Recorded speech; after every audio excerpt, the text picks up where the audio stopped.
چی شده؟ چرا انقدر مضطربی؟ نه من فقط همینجوری. نمیگی بیام داخل؟ آره بفرمایید داخل.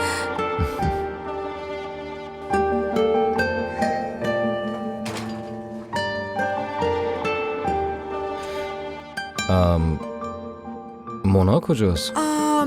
آبجی که رفته خونه خالمون یه خورده مریض شده.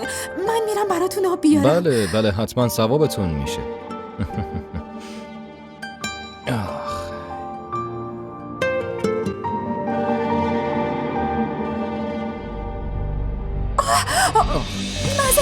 معذرت میخوام. من الان تمیزش میکنم. نه اشکال نداره. آب زود خوش میشه. چیزی نیست. نه الان تمیزش میکنم. ای بابا خودش خوش میشه. بیاین. ای بابا اب نداره، مشکلی نیست، اشکال نداره. مشکلی نیست. من میرم. مونا هم که نیست دیگه. من که هستم.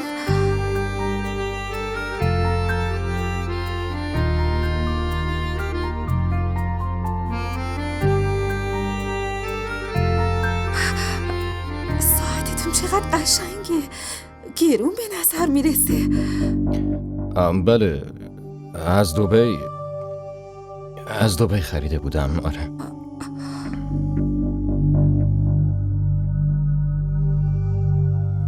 یه چیزی ازتون بپرسم؟ بله. شما اینقدر جذابین، پولدارم که هستین، خیلی راحت میتونستین یه دختر خوشگل و پولدار رو بگیرین، ولی چرا آبجی منو انتخاب کردین؟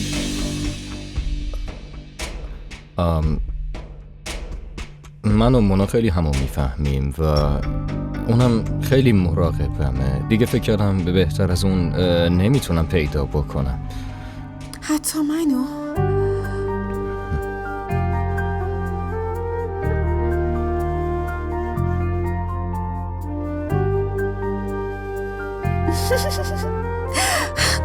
شوخی میکنم. شما خیلی عجله کردین. اما حالا دیگه نمیشه کاریش کرد. ولی اشکال نداره، خواهرزنم خانواده آدم. من خواهرزنیتون نیستم، ولی میتونم خانواده‌تون بشم.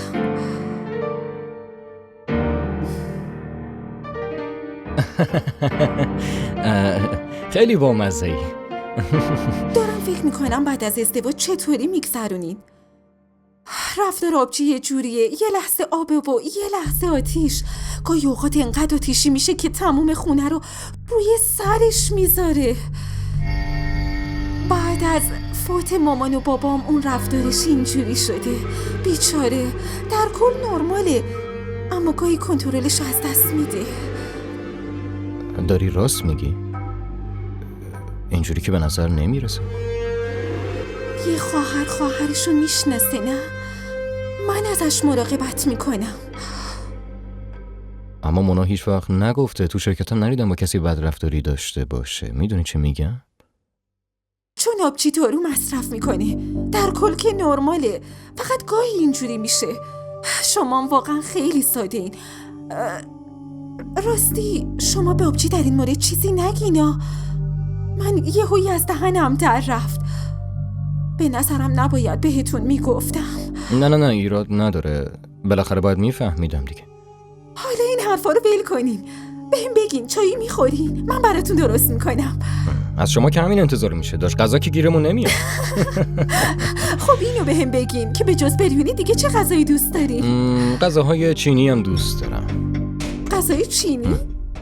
منم خیلی غذای چینی دوست دارم. واقعا؟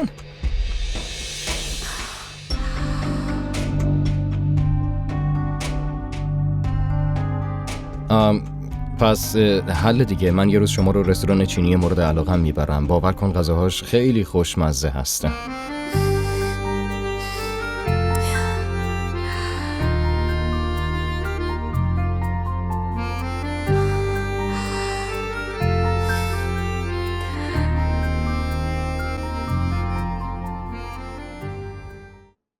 آره خوبم. شما چطورین؟ فقط به یادتون بودم، واسه همین زنگ زدم. با کی حرف میزنی؟ باشه من بعداً بهتون زنگ میزنم. خداحافظ. با کی حرف میزدی؟ با آصف حرف میزدم. اذیت میکنی؟ واقعا بگو با کی حرف میزدی؟ با کسی حرف نمیزدم. یکی تو زندگیت مگه نه؟ ببین پس اگه هست خیلی خوشحال کننده است. تا وقتی شما توی زندگیم باشین من خوشحال نمیشم. چی گفتی؟ ها؟ نه چیزه هم کلاسیم بود، داشتم با اون حرف میزدم. باشه اینا رو بی خیال. فردا تو مراسم حنایی صبا چی میخوای بپوشی؟ من هیچ جایی نمیرم. از این فامیلای درو خوشم نمیاد. تا از جلوشون رد بشی تیکه انداختنشون رو شروع میکنن. من هیچ جایی نمیرم، حوصله‌شون هم ندارم.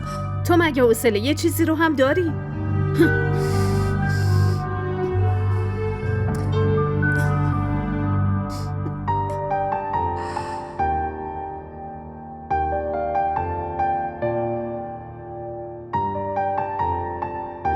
سلام. مونا بود؟ بله رفت؟ بله. میشه زنگ بزنم؟ نه چرا؟ من نمیدونم. جالبه واقعا.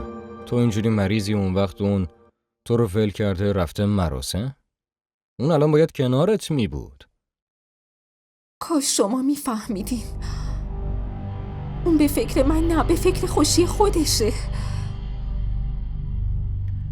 حالا پاشو من تو رو پیش یه دکتری ببرم. دارو بخوری یه خورده بهتر میشی. اینجوری به خاطر ضعف سرت گیج میره. پاشو آفرین پاشو.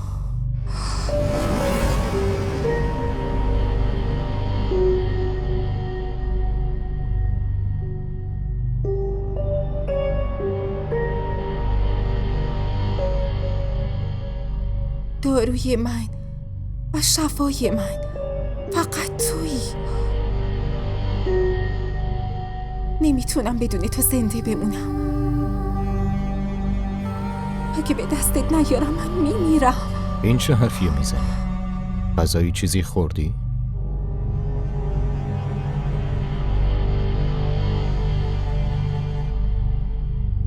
وقتی اولین بار دیدمت همون لحظه دلم لرزید. از کجا میدونستم تو اینقدر زود تصمیم میگیری؟ این ممکن نیست. لطفاً تلاش کن بفهمی. منظورت چیه ممکن نیست؟ تو هنوزم همه چی دست توه. تو با آبجی حرف بزن، اون قبول میکنه. لطفاً. این چه حرفیه میزنی؟ من به مونا چی بگم؟ و چرا بگم؟ دارم بهت میگم این ممکن نیست. حرف منو بفهم لطفاً. پس درسته. از این به بعد با من حرف نزن. و در عدم نبود آبجی نیازی نیست اینجا بیای. من بمیرم یا زنده بمونم به شما چه؟ این چه حرفیه میزنی؟ گوش بده به من دیگه. نمیخوام به حرفت گوش بدم. نمیفهمی واقعا. دارم بهت توضیح میدم.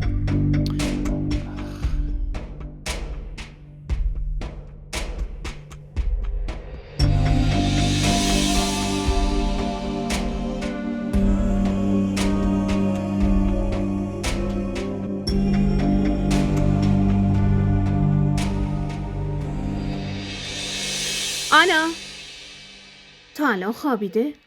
آنا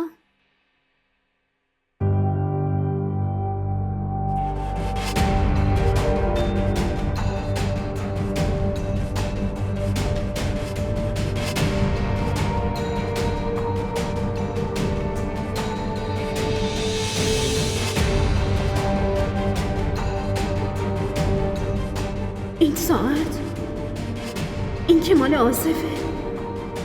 اما آصف اینجا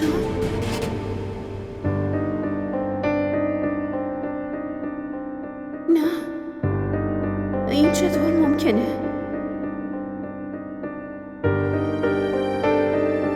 حتما توهم زده. اما این ساعت تو اتاق خوابش.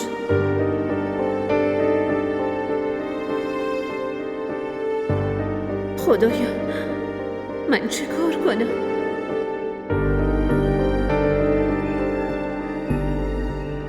چرا با من این کارو کردی؟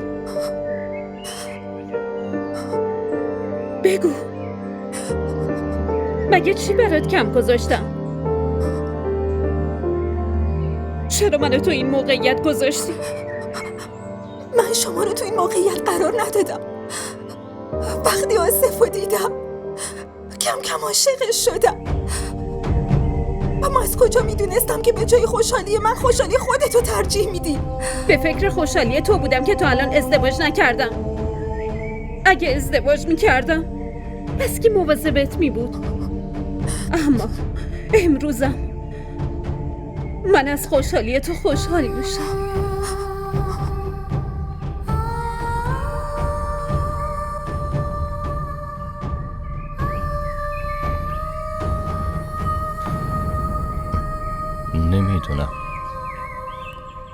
نمیدونم این اتفاقات چطوری افتاد و کی افتاد. من نتونستم عشقشو ندید بگیرم.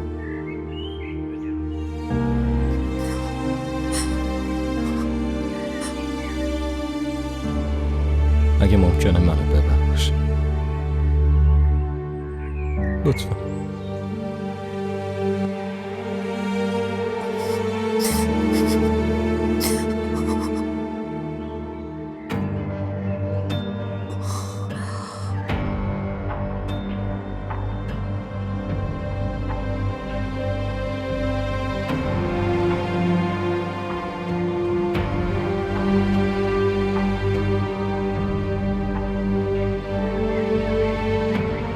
انگشترتو بگیر.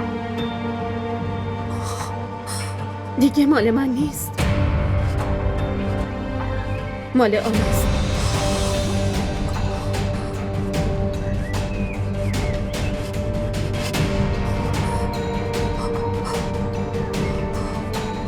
آصف به چی فکر میکنی؟ ببین آبجی هم هیچ اعتراضی نداره مگه نه؟